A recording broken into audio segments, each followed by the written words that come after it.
antara demand industri dengan supply perguruan tinggi terhadap keahlian tenaga kerja. Jadi demand-nya ngaler, supply-nya ngidul. Kira-kira begitu. Ya. Dan repotnya di kita ini soal seperti itu tidak diselesaikan dari pangkalnya, tapi diselesaikan di ujungnya. Ya. Contohnya begini. Oke, yang paling dekat dengan kita lah. Kita ini sebagian besar dari kita adalah ketika tes PNS itu diuji sebagai dosen. Nah, diuji sebagai dosen.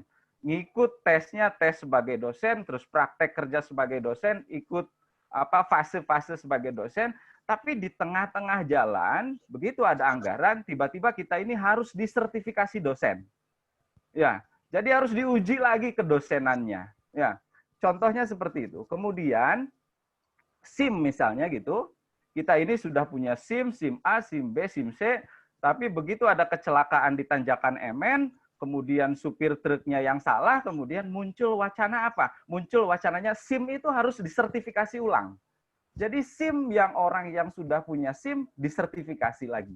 Nah, kemudian sekarang yang hangat itu adalah munculnya lembaga sertifikasi profesi. Jadi orang itu harus disertifikasi. Ini memang dampak dari kebijakan. Jadi kalau kita cerita pasar bebas, itu kan memang sekarang bukan hanya barang, tapi juga jasa yang lalu lintasnya sudah tidak boleh dibatasi. Itu sebetulnya sudah sejak zaman Pak Harto dulu kita sepakat dengan itu. Jadi kalau sekarang ada orang Cina masuk ke Indonesia, itu bukan kesalahan pemerintahan Jokowi menurut saya, karena sejak kita menyepakati General Agreement Trade and Tariff, kita masuk menjadi anggota Organisasi Perdagangan Dunia, kita menyepakati kita menjadi anggota Asia Pacific Economic Cooperation, kita sepakat bahwa antar negara tidak boleh lagi ada pembatasan lalu lintas barang dan jasa. Ya, bukan hanya barang tapi juga jasa.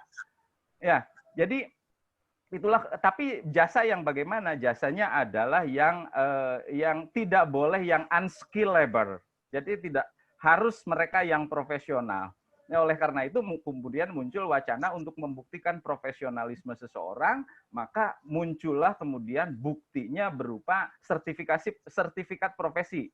Jadi dosen dapat sertifikat profesi lagi, nanti tukang elas, nanti tukang pijet, nanti segala macam, pokoknya harus ada sertifikat profesinya.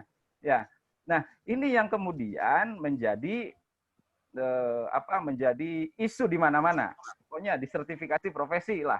Ada profesi penulis, seperti yang kemarin waktu kita rapat juga sempat disinggung, sertifikasi penulis, sertifikasi. Nah, 1 menit lagi, Pak. Idealnya menurut saya, berapa Pak?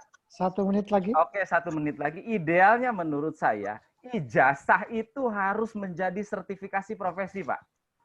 Ijazah itu harus menjadi sertifikasi profesi, jadi harus diperkecil gap antara demand industri dengan supply-nya institusi pendidikan.